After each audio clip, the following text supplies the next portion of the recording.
Não foi a princesa Isabel que acabou com a escravidão. Dom Pedro I não proclamou a independência do Brasil. E não se paga tantos impostos assim por aqui. Pode ser difícil de acreditar nessas afirmações, mas todas são verdadeiras. Quer descobrir quais são as maiores mentiras que já te contaram sobre o Brasil? Então continue assistindo ao nosso vídeo. A independência do Brasil foi proclamada às margens do rio Ipiranga. A imagem de Dom Pedro I, em cima de um cavalo branco, erguendo a espada e gritando: "Independência ou morte?", é um dos momentos mais icônicos da história do Brasil. Mas essa cena nunca aconteceu da forma como nos contaram. Na verdade, a independência foi um processo muito mais burocrático e negociado do que um ato heróico. Dom Pedro I não estava imponente quando proclamou a independência, mas sim em uma situação bem menos gloriosa. Relatos históricos apontam que ele estava passando mal, com fortes dores intestinais. Além disso, a separação de Portugal não veio por uma revolução popular, mas por interesses das elites brasileiras, que queriam manter seus privilégios sem interferência da coroa portuguesa. Outro detalhe importante é que o Brasil teve que pagar caro para ser reconhecido como independente. Portugal só aceitou a separação em troca de uma indenização milionária, paga com dinheiro emprestado da Inglaterra. Como o pai de Dom Pedro continuou a governar Portugal, o dinheiro pago pelo Brasil ficou em família. Vale mencionar que após a independência brasileira, o imperador voltou a Portugal e chegou a governar o país europeu por algum tempo. Além do mais, mesmo com a indenização, a coroa portuguesa também se endividou para a Inglaterra. Ou seja, o Brasil já começou sua jornada como nação independente endividado, o que afeta nossa economia até os dias de hoje. Portugal nunca vai devolver nosso ouro. Eles entregaram tudo para a Inglaterra. O Brasil foi descoberto por acaso em 1500. Nos ensinaram que Pedro Álvares Cabral estava navegando para as Índias quando, acidentalmente, encontrou o Brasil. Mas hoje sabemos que essa versão é altamente questionável. A divisão do Tratado de Tordesilhas, feita em 1494, sugere que os portugueses já tinham informações sobre terras na América do Sul. Além disso, navegadores espanhóis e até mesmo vikings podem ter explorado a região antes da chegada oficial de Cabral. Contudo, a teoria dos vikings não é aceita por grande parte dos historiadores. Outro ponto importante é que o Brasil não foi descoberto, pois já era habitado por milhões de indígenas. Os povos originários viviam aqui há milhares de anos, com culturas, línguas e sistemas próprios. Dizer que o Brasil foi descoberto apaga a existência desses povos e reforça uma visão eurocêntrica da história. Afinal de contas, muito antes das chegadas dos europeus, já existiam humanos que vieram da Ásia vivendo nas Américas. O Brasil foi colonizado de forma pacífica. Muitas vezes, ouvimos que a colonização portuguesa foi menos violenta do que a de outros países. Mas isso está longe da verdade. A chegada dos europeus trouxe um verdadeiro genocídio indígena, causado por guerras, trabalho forçado e doenças trazidas pelos colonizadores. Milhões de indígenas morreram ou foram escravizados para trabalhar em plantações e engenhos de açúcar. Além disso, os portugueses usaram táticas brutais para exterminar as populações locais, destruindo culturas inteiras. Ou seja, a ideia de que o Brasil nasceu de uma mistura harmoniosa entre indígenas, africanos e europeus é um mito que esconde as violências praticadas na formação do país. Por fim, vale mencionar que historiadores afirmam que a nossa miscigenação aconteceu de forma extremamente violenta. Portugueses forçavam relações com africanas e mulheres indígenas. O Brasil foi governado por Dom Pedro II até ser derrubado pelos republicanos. Dom Pedro II é lembrado como um imperador culto e pacífico, que governou o Brasil por quase 50 anos. Mas sua queda não foi apenas uma decisão dos republicanos. Na verdade, a monarquia já estava enfraquecida no final do século XIX. A igreja, as elites agrárias, e os militares de alta patente, estavam insatisfeitos com o governo imperial. A abolição da escravidão em 1888 gerou revolta entre os grandes fazendeiros, que perderam sua principal fonte de lucro. Quando a República foi proclamada, em 1889, não houve uma grande revolta popular apoiando a mudança de regime. A queda da monarquia foi uma decisão imposta por um grupo pequeno de militares e políticos, sem consulta ao povo. Dom Pedro II, já doente e sem apoio político, foi simplesmente colocado em um navio e exilado para a Europa. Um fato curioso é que o líder do movimento que proclamou a República, Marechal Deodoro da Fonseca e primeiro presidente do Brasil, era amigo pessoal do imperador brasileiro.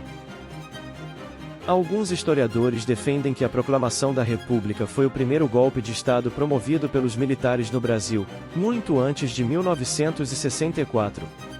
Mais tarde, iremos abordar um pouco mais sobre o período do regime militar, que também é cercado por mitos. Vale mencionar que na década de 1990, após a ditadura militar, foi feito um plebiscito e o povo brasileiro optou por descartar a monarquia e manter a república como forma de governo. O Brasil e a Segunda Guerra Mundial. Diferente do que muitos pensam, o Brasil teve um papel importante na Segunda Guerra Mundial. Durante boa parte do conflito, o país se manteve neutro, mas em 1942, navios brasileiros foram afundados por submarinos alemães, o que levou o governo de Getúlio Vargas a declarar guerra ao eixo. Em 1944, a Força Expedicionária Brasileira foi enviada à Europa, lutando principalmente na Itália. Os soldados brasileiros enfrentaram batalhas pesadas, como a tomada de Monte Castelo. Cerca de 25 mil militares brasileiros participaram da guerra e 467 morreram em combate. Além disso, o Brasil forneceu matéria-prima essencial para os aliados, como borracha e minérios. Um fato curioso sobre esse período é que Getúlio Vargas estava indeciso sobre qual lado apoiar na Segunda Guerra, uma vez que o Brasil tem o maior número de nazis, fora da Alemanha. Então, o governo dos Estados Unidos promoveu uma série de ações para enaltecer a cultura brasileira, em troca de apoio na guerra. O famoso personagem Zé Carioca, da Disney, surgiu nesse contexto. Está gostando do vídeo? Estamos chegando na segunda parte, em que você vai descobrir mais mentiras sobre o nosso país. Mas antes, não se esqueça de deixar seu like e se inscrever no canal. O mito de que se paga muito imposto no Brasil e que isso afeta a nossa economia. Um dos mitos mais recorrentes é a ideia de que o brasileiro paga impostos altíssimos, e que isso prejudica a economia. Bom, isso está certo, em partes. Acontece que muitas pessoas relacionam o nosso índice tributário com o papel do Estado brasileiro, que é forte. De acordo com defensores dessa ideologia, a carga tributária e investimentos públicos afetam negativamente a iniciativa privada. A realidade, no entanto, é um pouco mais complexa. Embora o Brasil tenha uma carga tributária alta, é necessário entender que existem outros países com mais taxas e impostos. Na Inglaterra, por exemplo, não existe TV aberta e a população é obrigada a pagar uma taxa ao governo para ter acesso à BBC News. Já nos Estados Unidos, a carga tributária federal é menor que a brasileira, de fato. Mas as estatais desempenham um papel significativo na geração de riqueza. A verdade é que as estatais são mais fortes no país norte-americano do que aqui. Aliás, esse é outro mito em relação ao Brasil. Muitos acreditam que nosso país tem uma grande quantidade de funcionários públicos, o que onera os cofres do Estado. Mas, não é bem assim. Um estudo da International Labour Organization mostrou que apenas 12,4% dos trabalhadores brasileiros são funcionários públicos. Enquanto nos Estados Unidos, essa porcentagem é de 15%. As estatais brasileiras como Petrobras e Correios, frequentemente enfrentam dificuldades financeiras devido à falta de eficiência administrativa e, em muitos casos, corrupção. Ainda existe a interferência da iniciativa privada no setor público, o que piora ainda mais a qualidade dos serviços prestados. Para especialistas em gestão pública, a discussão não deveria ser em torno do tamanho do papel do Estado, e sim em como administrar nossos recursos de forma eficiente. Outro ponto importante é que o sistema tributário brasileiro onera, sobretudo, a classe média. Trabalhadores contratados pela CLT, e servidores públicos têm um desconto diretamente na folha de pagamento. Pessoas muito pobres não pagam imposto de renda, ao passo que pessoas extremamente ricas encontram brechas na Constituição para pagar menos impostos. Ainda há o ICMS, Impostos sobre Consumo, que afeta os mais pobres e a classe média. Pessoas ricas tendem a comprar produtos fora do país, com uma carga tributária menor. Ou seja, o problema não é a carga tributária brasileira e sim como ela foi construída para depender quase que exclusivamente da classe média. Por fim, vale mencionar que nos Estados Unidos, os impostos são menores, mas há uma grande deficiência de serviços públicos oferecidos para a população. Por incrível que pareça, o Brasil é reconhecido internacionalmente quando o assunto é vacinação, saúde pública, transferência de renda e alguns direitos trabalhistas. O mito de que o brasileiro não trabalha muito e que o país tem muitos feriados. Uma das mentiras mais repetidas sobre o Brasil é a de que os brasileiros trabalham pouco e que o país tem um excesso de feriados. Essa ideia é frequentemente usada para justificar problemas econômicos e comparar o Brasil com países considerados mais desenvolvidos. Mas, na realidade, o brasileiro está entre os povos que mais trabalham no mundo. De acordo com a Organização para a Cooperação e Desenvolvimento Econômico, o brasileiro trabalha, em média, mais de 1.700 horas por ano, superando países como Alemanha, França e Noruega. No entanto, esses lugares possuem maior produtividade, já que investem em tecnologia, educação e melhores condições de trabalho. No Brasil, os salários são mais baixos, a carga horária é maior e muitas pessoas precisam de empregos extras para complementar a renda. O Brasil não tem um número excessivo de feriados. Em média, são 12 feriados nacionais por ano, número semelhante ao de muitos países da Europa. A diferença é que, em lugares como França e Alemanha, há mais folgas remuneradas e uma cultura que valoriza o descanso do trabalhador. Ou seja, o problema do Brasil não é o número de feriados, mas sim a desigualdade e a falta de valorização da mão de obra. Estamos chegando ao final do vídeo. Não se esqueça de ativar a notificação para não perder os próximos vídeos. O Brasil é um país hospitaleiro para todos os povos. Existe um mito de que o Brasil é um país acolhedor, onde todos os imigrantes são bem recebidos.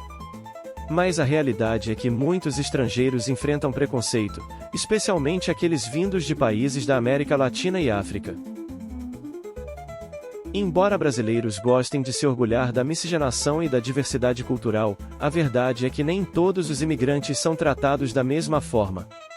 Enquanto europeus e norte-americanos são frequentemente vistos com admiração, haitianos, venezuelanos e africanos sofrem com discriminação no mercado de trabalho, recebendo salários mais baixos e sendo estigmatizados como ameaças à economia e à cultura nacional. A ditadura militar foi um período tranquilo e de crescimento. Algumas pessoas ainda acreditam que a ditadura militar, de 1964 a 1985, foi um período pacífico, mas essa é uma das maiores mentiras da história do Brasil. Na realidade, foi um regime marcado por censura, perseguição política e tortura. O filme Ainda Estou Aqui, protagonizado por Fernanda Torres, retrata uma pequena parte desse período sombrio. Durante a ditadura, milhares de pessoas foram presas, exiladas ou mortas pelo regime, como o deputado Rubens Paiva, marido de Eunice Paiva, simplesmente por discordarem do governo. Jornalistas, professores, artistas e até estudantes foram alvos de repressão.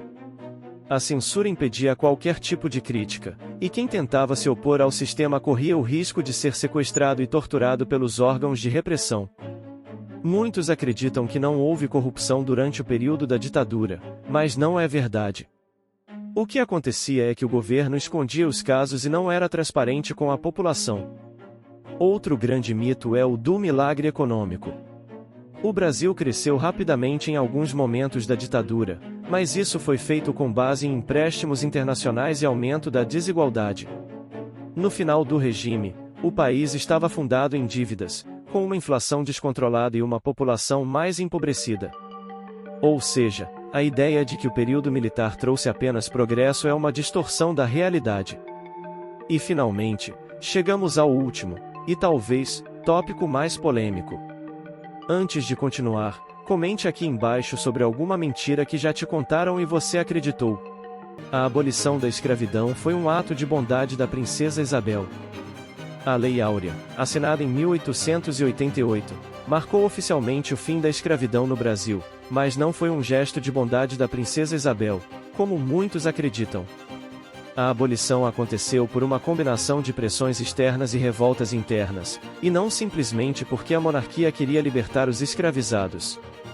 A Inglaterra, que já havia abolido a escravidão em seus territórios décadas antes, pressionava o Brasil a acabar com o tráfico negreiro e, depois, com a escravidão em si. Isso porque os britânicos queriam expandir seu comércio na América Latina e viam a mão de obra livre como uma forma de aumentar o consumo e os lucros do capitalismo industrial. Para continuar negociando com as grandes potências, o Brasil precisava acabar com a escravidão. Além disso, os próprios escravizados estavam organizando revoltas, fugas em massa em quilombos, tornando cada vez mais difícil para os fazendeiros manterem o sistema escravista funcionando. Os escravizados resistiram de todas as formas possíveis, desde pequenos atos de sabotagem até a criação de comunidades autônomas. Havia um temor real de que uma revolução liderada por esses escravizados acontecesse no Brasil, como havia ocorrido no Haiti no século anterior. A monarquia resistiu o quanto pôde, mas quando finalmente assinou a Lei Áurea, não ofereceu nenhum suporte aos ex-escravizados. Não houve indenização, acesso a terras ou políticas de inclusão. Muitos libertos foram jogados à própria sorte, sem emprego, moradia ou qualquer garantia de sobrevivência. Enquanto isso, os ex-senhores de escravizados continuaram ricos, mantendo suas terras e seu poder político. Inclusive, ao assinar a Lei Áurea, a princesa Isabel garantiu indenização a esses senhores de terra. Vale mencionar que, durante anos, a família imperial lucrou com os impostos do tráfico negreiro, permanecendo até hoje no ciclo de famílias mais ricas do país. Mesmo em 2025, a família imperial continua a receber o laudêmio, conhecido popularmente como Taxa do Príncipe, pagos pelos moradores da cidade de Petrópolis, no Rio de Janeiro. Ou seja, a abolição não foi uma mudança real na estrutura social do Brasil, apenas um ajuste para evitar uma crise maior. Mesmo assim, a Lei Áurea custou caro à família real, que sofreu um golpe em 1889. A miséria causada pela escravidão continua a existir até os dias de hoje. Ao mesmo tempo, os descendentes dos senhores de terra ainda fazem parte da elite econômica do país. Isso não significa que todas as pessoas brancas sejam ricas, e sim que existe racismo institucional. Na prática, pessoas negras têm menos oportunidades de educação, emprego e renda. E aí? Você já sabia de algumas dessas mentiras? Comente aqui embaixo e até o próximo vídeo.